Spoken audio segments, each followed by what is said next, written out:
Hello and welcome back to Allotment Joy. My name's Elaine. Welcome on the plot.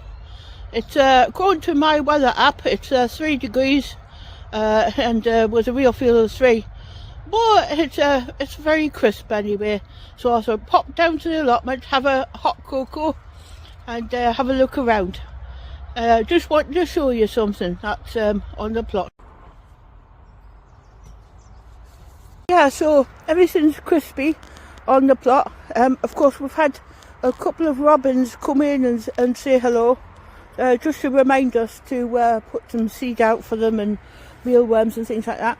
But this path here, in fact, all the paths that are what do you call it, wood chip, the frost has lifted the bark up. It's unbelievable. It's really crispy. I'll just show you. This is more worn, this bit. This bit here, and I'll just show you. I'll just go down.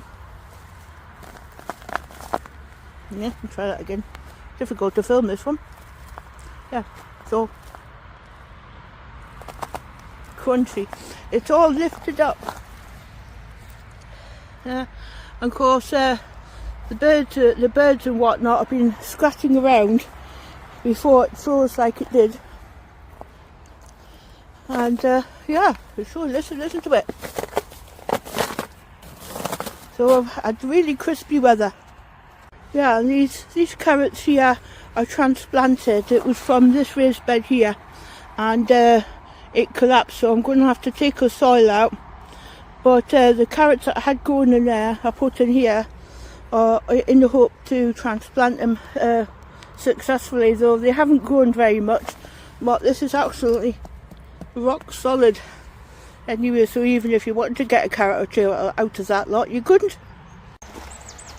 Yeah, it's nice to hear the birds, wrens and things like that. Yeah, this bed here I'm not happy about.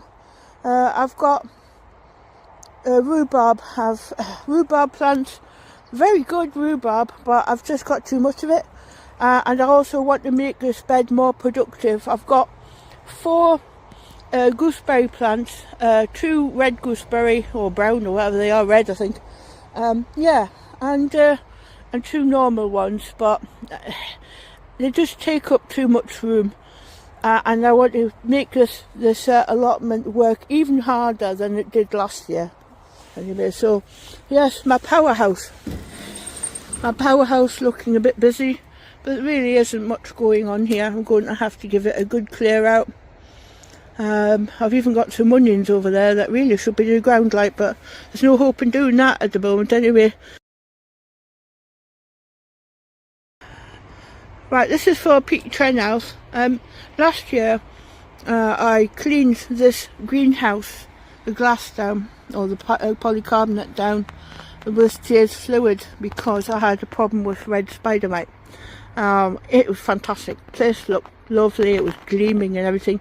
And then I put my paraffin heater on and everything seemed to be okay. And once I left, it went into smoke mode as well.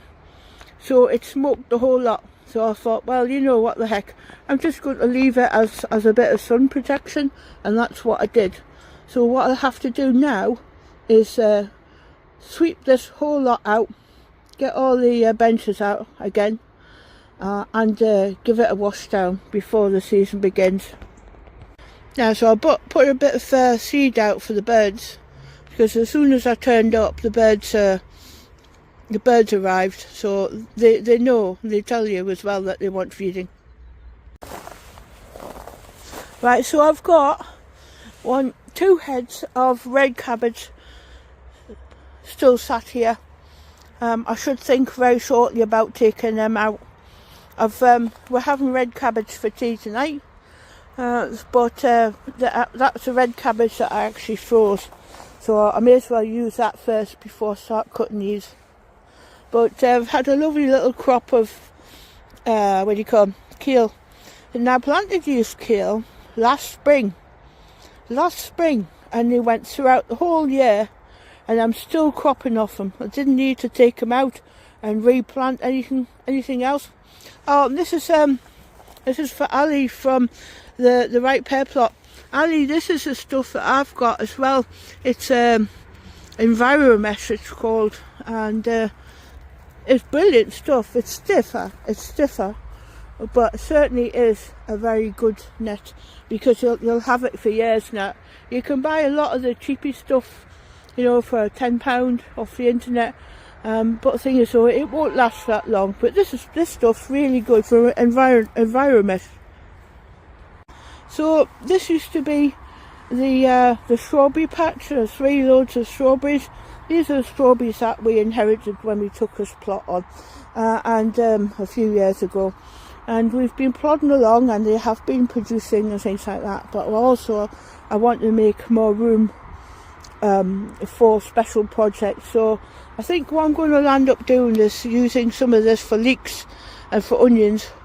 So what I'm trying to do is get a hold of these long palette colours. These are absolutely fantastic. So I'm going to have to go around to my favourite palette yard and have a word with them and see if you can get a hold of a few more for me. So that's a height it's going to be, but preferably I'd like it all the way round like that. So at that height, nice to have a raised bed. This garden's looking fine. I've got plenty of growing space here. I just have to figure out what I'm going to do with it all. I've got lots of bulbs planted, as you see here. And of course, even though it's so cold, it slowed the rhubarb down, but it hasn't stopped it anyway. So as soon as the weather picks up, this lot will be off. Right folks, that'll be it for just now. You can see my breath. So the sun's going down, the temperatures are going down, so I'll get myself away and I'll see you in the next one. Please don't forget to like and subscribe. Thank you very much. See you in the next one.